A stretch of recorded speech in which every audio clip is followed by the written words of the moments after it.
ഇക്കയുടെ ഇക്ക ബസൂക്ക, നമ്മുടെ സ്വന്തം ബസൂക്ക ഏപ്രിൽ 10 തിയേറ്ററുകളിലേക്ക് എത്തുകയാണ്. ഈ വർഷം വരുന്ന മമ്മൂക്കയുടെ രണ്ടാമത്തെ ചിത്രമാണ്. പക്ഷെ മമ്മൂക്കയുടെ ഒരു മമ്മൂക്ക എന്ന് പറയുന്ന ഒരാളെ, മമ്മൂട്ടി ചേട്ടൻ, മമ്മൂക്ക എന്ന് പറഞ്ഞ സിനിമാ നടന്റെ ക്യാരക്ടറിന്റെ പരാമർശത്തിലാണ് ഈ ചിത്രത്തിൽ ഈ വർഷത്തിലെ ഏറ്റവും നല്ല ചിത്രമായ രേഖാചിത്രം ഇറങ്ങിയത്. അതിനുശേഷം the Dominic and the person ഇറങ്ങിയത്. ഇനി വരാൻ പോകുന്ന ചിത്രമാണ് ബസൂക്ക എന്ന് പറയുന്നത്. ഗൗതം വാസുദേവ് മേനോന്റെ അണിയറയിൽ തയ്യാറാകുന്ന ബസൂക്ക. ബസൂക്കയുടെ ഒരു അപ്പിയറൻസ്, ഒരു ഫോട്ടോ ഇട്ടപ്പോൾ തന്നെ അന്ന് സോഷ്യൽ മീഡിയ കത്തിയതാണ്. അപ്പം ബസൂക്കയിൽ വൻപിച്ച ഫൈറ്റും കാര്യങ്ങളും ഒക്കെ ഉണ്ട്.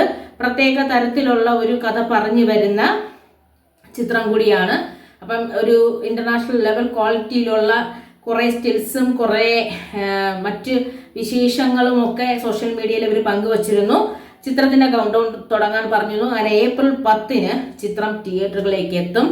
അവധിക്കാലമാണ്. മമ്മൂക്കയുടെ ആരാധകർക്ക് പെരുന്നാൾ ചിത്രമായി വരുന്ന ചിത്രമാണ് ബസൂക്ക. അപ്പം ബസൂക്കയെ കാത്തിരിക്കാൻ കുറച്ച് ദിവസങ്ങൾ കൂടിയുണ്ട് ബസൂക്ക നമ്മുടെ മുമ്പിലേക്ക് എത്താൻ. അതിനു മുമ്പ് നമുക്ക് ബസൂക്കയുടെ ഒരുപാട് അപ്ഡേറ്റുകൾ ഇവരുടെ ടീം തരും.